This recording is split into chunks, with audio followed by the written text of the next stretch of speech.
Hello friends, எல்லாருக்கும் வணக்கம். இன்னைக்கு நாம நம்மளோட சேனல்ல என்ன பார்க்க போறோம் அப்படினா ராகி சேமியா வச்சு செய்யக்கூடிய ஒரு சிம்பிளான பிரேக்ஃபாஸ்ட் ரெசிபி தான் நாம பார்க்க போறோம். இது வந்து பெரும்பாலும் எல்லாருக்குமே தெரிஞ்ச ஒரு ரெசிபி தான். நம்மளோட சேனலுக்கு நிறைய பேச்சுலர்ஸ் அண்ட் பிகினர் சப்ஸ்கிரைபர் எல்லாம் இருக்காங்க. அவங்களுக்கும் ரொம்ப யூஸ்ஃபுல்லா இருக்கும் அப்படின்றதுனால நான் உங்களுக்காக இன்னைக்கு இந்த ரெசிபி செஞ்சு காமிச்சிருக்கேன். வாங்க வீடியோக்குள்ள போலாம். இந்த ரெசிபி செய்கிறதுக்காக நான் இன்றைக்கி 300 கிராம் அளவுக்கு ராகி சேமியா எடுத்திருக்கேன். இப்போ ராகி சேமியா எல்லா கடைகள்லையுமே கிடைக்குது. நான் வந்து அணில் ராகி சேமியா எடுத்திருக்கேன். இப்போ இதை வந்து தண்ணி ஊற்றி நம்ம கொஞ்ச நேரம் ஊற வைக்கணும். இப்போ இது மூழ்கிற அளவுக்கு நம்ம கொஞ்சம் தண்ணி ஊற்றிக்கலாம். கரெக்டாக மூழ்கிற அளவுக்கு மட்டும் ஊற்றினா போதும்.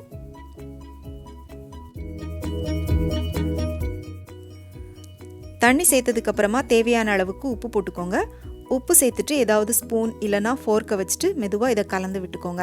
கையால் கலந்து விடாதீங்க. கையால் கலந்து விட்டீங்க அப்படின்னா சேமியாலாம் உடஞ்சிரும். அதனால் ரொம்ப கவனமாக ஸ்பூன் இல்லைனா ஃபோர்க்கை வச்சுட்டு கலந்து விட்டுக்கோங்க. தண்ணி வந்து இதில் நான் சுடு தண்ணிலாம் ஊற்றலை. நார்மலாக ரூம் டெம்பரேச்சரில் இருக்கிற தண்ணி தான் நான் ஊற்றிருக்கேன்.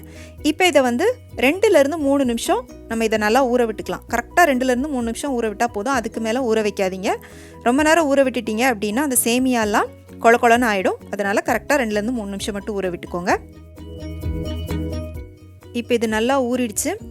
இப்போ இந்த தண்ணியை வடிச்சிட்டு நம்ம சேமியாவை ஆவியில் வேக வச்சுக்கலாம். தண்ணியை நல்லா வடிச்சிடணும். ஏதாவது வடிகட்டி மூலமாக கூட நீங்கள் வடிச்சிக்கலாம். ஆனால் வந்து தண்ணியே இருக்கக்கூடாது. நான் வந்து சும்மா கையால் எடுத்து அப்படியே வடிச்சுக்கிட்டேன். ரொம்ப அழுத்தாமல் தண்ணியை மட்டும் நல்லா வடிச்சிருங்க. இதை வந்து நான் இன்றைக்கி இட்லி தட்டில் வச்சு ஆவியில் வேக வைக்கிறேன்.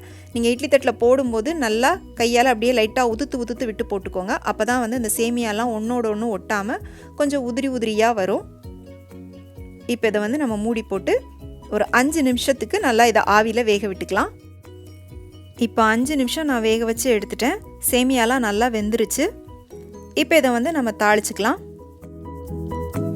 ஒரு கடாயில் 2 டீஸ்பூன் எண்ணெய் விட்டுக்கோங்க. எண்ணெய் சூடானதும் 1/2 டீஸ்பூன் கடுகு, 1/2 டீஸ்பூன் சீரகம் போட்டுக்கோங்க. இதோடவே 1 டேபிள் ஸ்பூன் அளவுக்கு கடலைப்பருப்பு போட்டுக்கோங்க. அடுத்ததாக கொஞ்சமாக வேர்க்கடலை போட்டுக்கோங்க. வேர்க்கடலை உங்களுக்கு எவ்வளோ தேவையோ அந்த அளவுக்கு நீங்கள் போட்டுக்கோங்க. போட்டுட்டு இந்த வேர்க்கடலையும் கடலைப்பருப்பும் கொஞ்சம் நல்லா வறுபடுற அளவுக்கு வறுத்து விட்டுக்கோங்க. கடலைப்பருப்பும் வேர்க்கடலையும் கொஞ்சம் நல்லா வறுபட்டதுக்கு அப்புறமா 2 பச்சை மிளகாவை பொடியாக கட் பண்ணி போட்டுக்கோங்க. இதோடவே 1 டீஸ்பூன் அளவுக்கு இஞ்சி துருவி போட்டுட்டு இதையும் கொஞ்சம் நேரத்துக்கு நல்லா வதக்கி விட்டுக்கோங்க. பச்சை மிளகா உங்களோட காரத்துக்கு ஏற்ற மாதிரி போட்டுக்கோங்க. பச்சை மிளகாவுக்கு பதிலாக நீங்கள் வந்து காஞ்ச மிளகா கூட போட்டுக்கலாம். அதுவும் நல்லா வாசனையாக இருக்கும். இப்போ கொஞ்சமாக கருவேப்பிலை போட்டுக்கலாம்.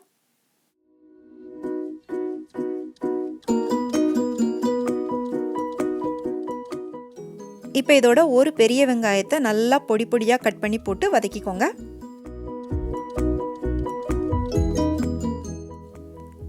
இப்போ இந்த வெங்காயத்துக்கு மட்டும் தேவையான அளவுக்கு நம்ம உப்பு சேர்த்துக்கலாம். ஏற்கனவே ராகி சேமியா ஊற வைக்கும்போது அதுக்கு தேவையான உப்பை நம்ம அதோட சேர்த்துட்டோம். அதனால் வெங்காயத்துக்கு மட்டும் உப்பு சேர்த்துட்டு வதக்கிக்கோங்க. இப்போ இதை வந்து பொன்னிறமாக வர வதக்கணும்னு இல்லை. வெங்காயம் நல்லா வதங்கி கொஞ்சம் கண்ணாடி பதத்துக்கு வரணும். அந்த அளவுக்கு மட்டும் வதங்கினா போதும். இப்போ வெங்காயம் வதங்கிருச்சு. இப்போ இதோட நாம் வேக வச்சுருக்கிற ராகி சேமியாவை போட்டுக்கலாம். சேமியாவை போட்டுட்டு அடுப்பை மீடியம் ஃப்ளேமில் வச்சுட்டு ஒரு 3 நிமிஷத்துக்கு மட்டும் நல்லா இதை வதக்கி விட்டுட்டிங்கன்னா இது ரெடி ஆகிடும். நம்ம ராகி சேமியாவை வேக வச்சுட்டு போடும்போது ஒன்றோட ஒன்று ஒட்டிகிட்டு இருக்கிற மாதிரி இருக்கும். எண்ணெயோடு சேர்த்து வதக்க நல்லா எல்லாம் உதிரியாக நல்லா பூவாக வந்துடும். பாருங்கள், ரொம்ப சாஃப்டாக இருக்கும். இப்போ நான் வந்து அடுப்பை ஆஃப் பண்ணிட்டேன். இப்போ வந்து உங்களுக்கு புளிப்பு டேஸ்ட் பிடிக்கும் அப்படின்னா கொஞ்சமாக லெமன் ஜூஸ் பிழிஞ்சு விட்டுக்கோங்க. இது வந்து ஆப்ஷனல் தான். உங்களுக்கு புளிப்பு டேஸ்ட் பிடிக்கும்னா மட்டும் விட்டுக்கோங்க. அடுப்பை ஆஃப் பண்ணதுக்கு அப்புறமா தான் லெமன் ஜூஸ் பிழிஞ்சு விட்டுக்கணும். சேர்த்துட்டு நல்லா கலந்து விட்டுக்கோங்க.